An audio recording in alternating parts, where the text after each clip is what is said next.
하나님의 평화가 여러분과 함께하기를 주의 이름으로 축복합니다. 오늘 우리에게 주시는 하나님의 말씀은 신명기 1장 19절부터 33절 말씀까지입니다. 오늘 본문에서는 축복의 길을 여시는 하나님에 대해서 그리고 은총의 길을 외면하는 인간의 선택에 대해 들려주고 있습니다. 오늘 본문은 모세의 과거 회상입니다.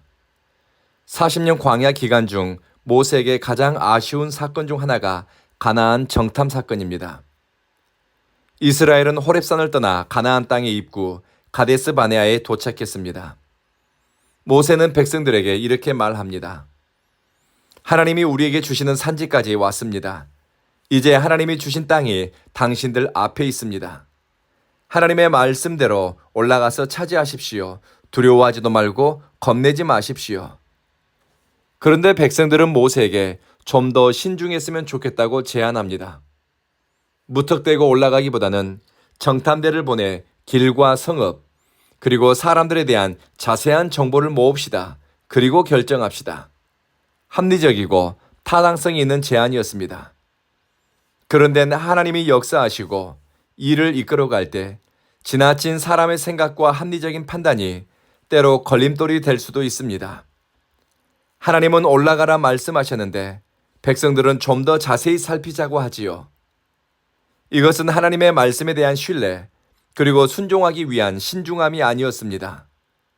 그들 내면에 있는 두려움, 순종보다는 불신앙적인 합리성이 논리적으로 표현되었을 뿐입니다.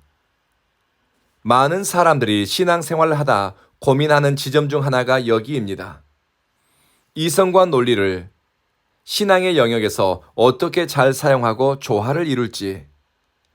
이것은 우리가 평생 성령의 인도함을 받아가고 영적 진보를 이루면서 개발되고 성숙해져야 할 부분입니다. 이스라엘은 이것을 배우는데 광야 40년이 걸렸습니다. 정탐꾼들은 가나안을 정탐한 후에 하나님이 주신 땅은 아주 좋은 땅이라고 보고했습니다. 그런데 사람들은 하나님의 말씀에 순종해 올라가는 것을 거절했습니다. 그들에게는 약속의 땅으로 향할 의지가 없었습니다. 오히려 장막 안에 틀어박혀 모세를 원망하며 이렇게 말합니다. 하나님이 우리를 미워하신다. 우리를 진멸시키려고 애굽에서 이끌어내었다. 왜 우리가 그곳으로 가야 하나? 이것은 무모한 일이다. 정탐꾼들 말을 들어보니 그곳에는 우리보다 힘이 센 사람들이 살고 있고 성벽으로 둘러싸여 있다고 하더라. 사람이 시험에 들려고 하면 하나님의 종이 전하는 말씀이 들려오지 않습니다. 자극적이고 불신앙적인 하나님 없는 길에서 만족을 찾으라는 세상 똑똑이들의 말이 더 설득력 있게 들리고 그 말을 쫓아갑니다. 그러다 보면 마음으로 하나님께 죄짓고 입술로 믿음 없는 말을 옮기게 됩니다. 은혜에서 멀어지고 자기 입으로 심판과 징계를 불러옵니다.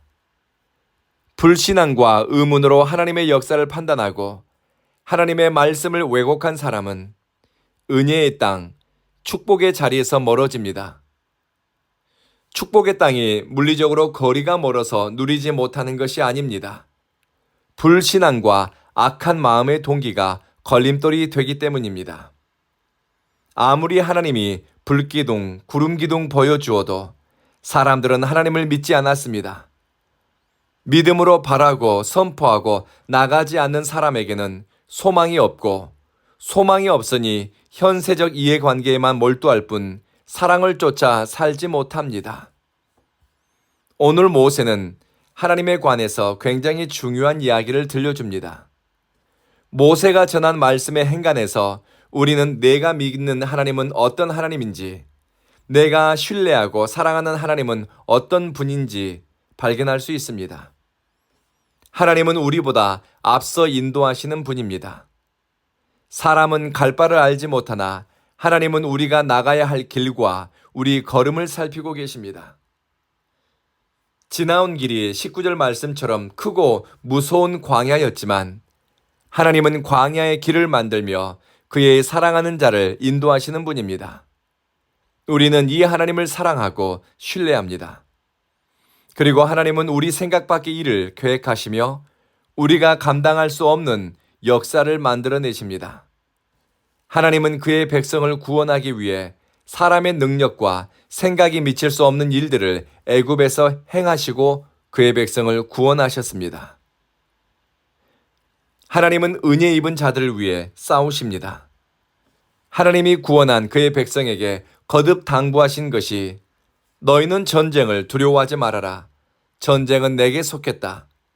하나님이 이기게 하시는 것을 너희는 가만히 있어 보라고 하셨습니다. 기다리는데도 믿음이 필요하고 때로는 소망하며 지켜보는 것도 믿음입니다. 하나님은 마치 아버지가 아들을 돌보는 것처럼 친밀하고 다정스럽게 성실함과 꾸준함으로 그의 백성을 인도하시는 분입니다. 하나님의 이런 모습을 광야길 40년 동안 꾸준하게 드러내셨습니다. 이것을 발견하고 느낀 사람은 아주 소수에 불과했습니다. 하나님이 멀리 있어 보이지 않는 것이 아닙니다. 마음이 겸손하고 귀가 열려 말씀을 들을 때 믿음으로 듣고 소망을 품고 순종하는 사람은 일상에서 하나님의 일하심을 볼 것입니다. 하나님을 누리는 체험과 하나님에 대해 알아가는 지혜가 깊어지고 넓어지기를 오늘 새벽 기도하십시다. 기도하겠습니다.